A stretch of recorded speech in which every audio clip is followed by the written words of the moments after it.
नमस्कार। हम सब जानते हैं कि जिंदा रहने के लिए खाना कितना जरूरी है। यही हमें प्रोटीन, कार्बोहाइड्रेट्स और वो सारे जरूरी न्यूट्रिएंट्स देता है। लेकिन जब बात एक पूरे देश का पेट भरने की आती है तो ये एक बहुत बड़ी साइंटिफिक चुनौती बन जाती है। तो चलिए आज इसी टॉपिक में जरा गहराई से उतरते हैं। जरा इस नंबर पे नजर डालिए। 1 अरब से भी ज्यादा। ये सिर्फ एक आंकड़ा नहीं है, ये है भारत की आबादी जो लगातार बढ़ रही है। इतने बड़े देश का पेट भरना कोई मजाक नहीं है, और हर साल हमें और भी ज्यादा अनाज चाहिए होता है। तो यहीं पर हमारे सामने सबसे बड़ा सवाल खड़ा होता है। जब जमीन लिमिटेड हो और खाने वाले लोग बढ़ते जा रहे हों, तो हम ये कैसे पक्का करें कि हर किसी तक खाना पहुंचे? यही वो पहेली है जिसे वैज्ञानिक और किसान मिलकर सुलझाने में लगे हुए हैं। तो इस चर्चा के पहले हिस्से में हम सबसे पहले उस चुनौती को ही समझेंगे जिसका हम सामना कर रहे हैं। ये सिर्फ बढ़ती आबादी की बात नहीं है, बल्कि हमारे कुदरती संसाधनों पर जो दबाव पड़ रहा है, ये उसकी भी कहानी है। तो ये प्रेशर आ कहां से रहा है?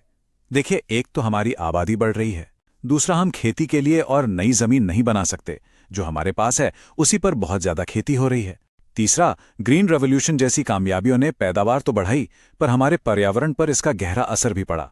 और आखिर में सिर्फ खाना उगा लेना ही काफी नहीं है, लोगों के पास उसे खरीदने के पैसे भी तो होने चाहिए। तो प्रॉब्लम तो समझ आ गई। अब बात करते हैं सल्यूशन की। और पहला बड़ा सल्यूशन जुड़ा है हमारी फसलों से। हम कैसे कम जमीन पर ज्यादा और बेहतर फसलें उगा सकते हैं? इस गोल को हासिल करने का एक बड़ा ही क्लियर 3 स्टेप का प्लान है। सबसे पहले हम बीज की वैरायटी को बेहतर बनाते हैं, फिर हम उसके प्रोडक्शन को मैनेज करते हैं, और आखिर में जब फसल तैयार हो जाती है तो उसे नुकसान से बचाते हैं। चलिए एक एक करके इन सबको समझते हैं। हर चीज की शुरुआत होती है एक अच्छे बीज से। अगर बीज ही शानदार होगा तो फसल की नींव मजबूत होगी। तो सवाल यह है कि वैज्ञानिक एक बेहतर बीज बनाते कैसे हैं? अब इस स्लाइड में जो दिलचस्प बात है वो ये है कि बेहतर का आखिर मतलब क्या है। इसका मतलब है ज्यादा पैदावार, अच्छी क्वालिटी, जैसे दालों में ज्यादा प्रोटीन। इसका मतलब ये भी है कि फसल बीमारियों, कीड़ों, सूखे और बाढ़ जैसे स्ट्रेस को झेल पाए। अगर फसल जल्दी तैयार हो जाए तो किसान साल में 1 से ज्यादा फसलें उगा सकते हैं, और एक ऐसी वैरायटी जो अलग अलग मौसम में भी उग सके, ये तो सोने पे सुहागा है। तो मान लीजिए हमारे पास वो सुपर बीज आ गया, पर काम यहीं खत्म नहीं होता। असल में असली मेहनत तो अब शुरू होती है। फसल को सही तरीके से पालना पोसना। ये खेती के उन तरीकों के बारे में है जो पक्का करते हैं कि पौधे को बढ़ने के लिए सब कुछ सही मात्रा में मिले। पौधों को भी हमारी ही तरह न्यूट्रिएंट्स की जरूरत होती है। इसे देने के 2 मेन तरीके हैं। एक है खाद, जो पूरी तरह से ऑर्गेनिक है, जैसे गोबर या केंचुआ खाद। ये मिट्टी को हेल्दी बनाता है। दूसरा है फर्टिलाइजर, जो फैक्ट्रियों में बनते हैं और पौधों को तुरंत न्यूट्रिएंट्स देते हैं। लेकिन इनका बहुत ज्यादा इस्तेमाल पानी को गंदा कर सकता है और लंबे समय में मिट्टी को नुकसान भी पहुंचा सकता है। मतलब बैलेंस बहुत जरूरी है। और ये स्लाइड बहुत अच्छे से दिखाती है कि किसान कितने स्मार्ट हो सकते हैं। वो एक ही खेत में एक साथ गेहूं और चना उगा सकते हैं, ताकि अगर एक फसल खराब भी हो जाए तो दूसरी से कुछ सहारा मिल जाए। वो लाइनों में फसलें लगा सकते हैं ताकि न्यूट्रिएंट्स का पूरा इस्तेमाल हो और कीड़े आसानी से न फैलें। या फिर वो हर साल फसल बदल बदल कर बो सकते हैं ताकि मिट्टी की उपजाऊ शक्ति बनी रहे।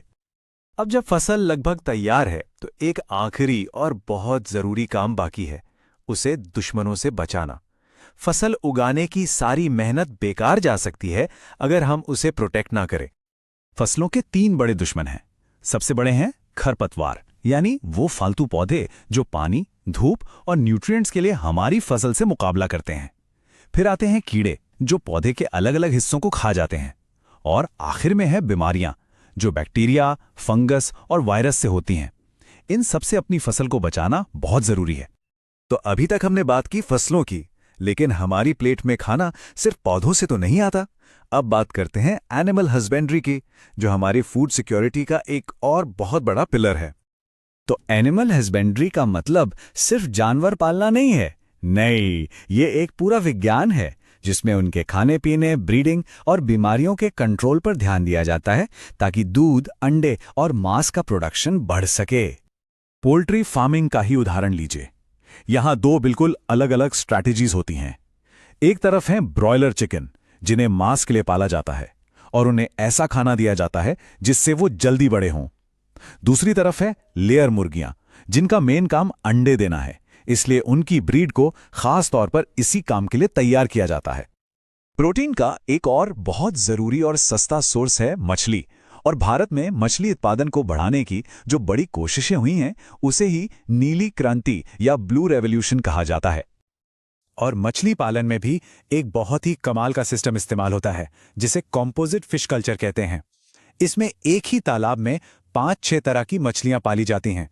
कुछ सतह पर खाना खाती हैं, कुछ बीच में और कुछ बिल्कुल नीचे।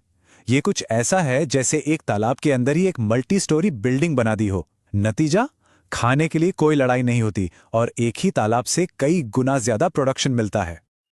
और हाँ, हम मधुमक्खी पालन को तो भूल ही नहीं सकते। ये किसानों को शहद और मोम से एक्स्ट्रा इनकम देता है। खास तौर पर इटालियन मधुमक्खी की एक वैरायटी इस्तेमाल की जाती है क्योंकि ये शहद बहुत ज्यादा बनाती है और डंक भी कम मारती है। तो हमने फसल सुधार और पशुपालन की अलग-अलग स्ट्रैटेजी को देखा। अब इन सबको एक साथ रखकर ये समझते हैं कि भविष्य का रास्ता क्या है। तो यहाँ सबसे जरूरी बात यह है कि हमारा असली मकसद सिर्फ ज्यादा से ज्यादा खाना उगाना नहीं है। नहीं, असली लक्ष्य है सस्टेनेबल प्रोडक्शन। मतलब हमें ऐसे तरीके अपनाने होंगे जिनसे प्रोडक्शन तो बढ़े, लेकिन हमारा पर्यावरण, हमारी मिट्टी और हमारा पानी आने वाली पीढ़ियों के लिए भी सुरक्षित रहे। और आखिर में ये बड़ा सवाल हमारे सामने खड़ा होता है, जैसे जैसे क्लाइमेट चेंज और आबादी का दबाव बढ़ेगा, क्या ये तरीके काफ़ी होंगे या फिर हमें फूड प्रोडक्शन के और भी नए और क्रांतिकारी तरीकों को खोजना होगा? ये एक ऐसा सवाल है जिस पर हम सभी को सोचने की ज़रूरत है।